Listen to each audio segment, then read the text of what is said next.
ठाणे जिल्ह्यातील भाविकांचे श्रद्धास्थान असलेल्या कल्याण तालुक्यातील श्री मलंगड यात्रेनिमित्ताने आज माघी पौर्णिमेच्या निमित्ताने श्री मलंगडावर उपस्थित राहून श्री मच्छिंद्रनाथांचे भक्तिभावाने दर्शन घेऊन मनोभावे पूजन अर्चन केले। वंदनीय गुरुवर्य धर्मवीर आनंद दिघे साहेबांनी या श्री मलंग उत्सवाला सुरुवात केली। त्यांनी सुरू केलेले उपक्रम आजही प्रथेप्रमाणे सुरू आहेत। राज्य आणि परराज्यातून हजारो भाविक दर्शनासाठी आले आहेत।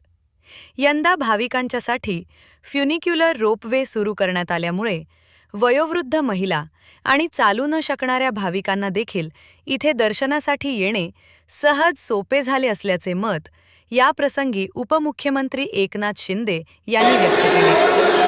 यावेळी शिवसेना पदाधिकारी, शिवसैनिक आणि भक्तगण मोठ्या संख्येने उपस्थित होते।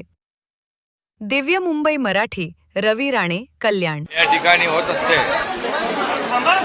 हिंदू हृदय सम्राट बाळासाहेब ठाकरे यांच्या आदेशाने गुरुवर्य धर्मवीर आनंद दिघे साहेबांनी ही मलंगड यात्रा सुरू केली आणि ती अखंडितपणे आजही सुरू आहे।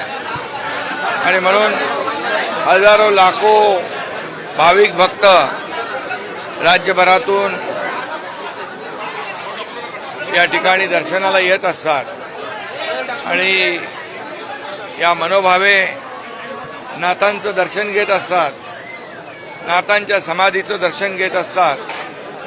आणि या ठिकाणी ही मलंग यात्रा अनेक दिवस या ठिकाणी सुरू असते। राज्यातून परराज्यातून देखील हजारो लाखो भाविक या मलंगनाथाच्या उत्सवामध्ये, यात्रेमध्ये सहभागी होतात। मी त्यांचं स्वागत करतो। यावेळेस मलंग भक्तांसाठी फेनिक्युलरची सेवा सुरू झालेली आहे, त्यामुळे यावर्षी ज्या लोकांना वयोवृद्ध आहेत, महिला आहेत, ज्यांना इच्छा असून देखील मलंगनाथाचं, नवनाथांचं दर्शन घेता येत नाही, वंचित राहतात, त्यांना फेनिक्युलरमुळे ही सेवा प्राप्त झालेली आहे।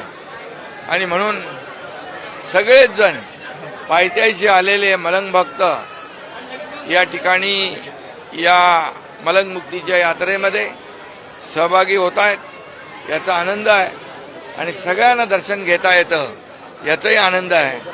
धर्मवीर आनंद दिघे साहेबांनी सुरू केलेला हा जो काही अखंड मलंग मुक्तीचा जो काही यात्रेचा सोहळा आहे, हा अविरतपणे अखंडपणे सुरू ठेवण्याचं काम या ठिकाणी मलंग भक्तांनी सुरू ठेवलेला आहे। मी त्यांना शुभेच्छा देतो।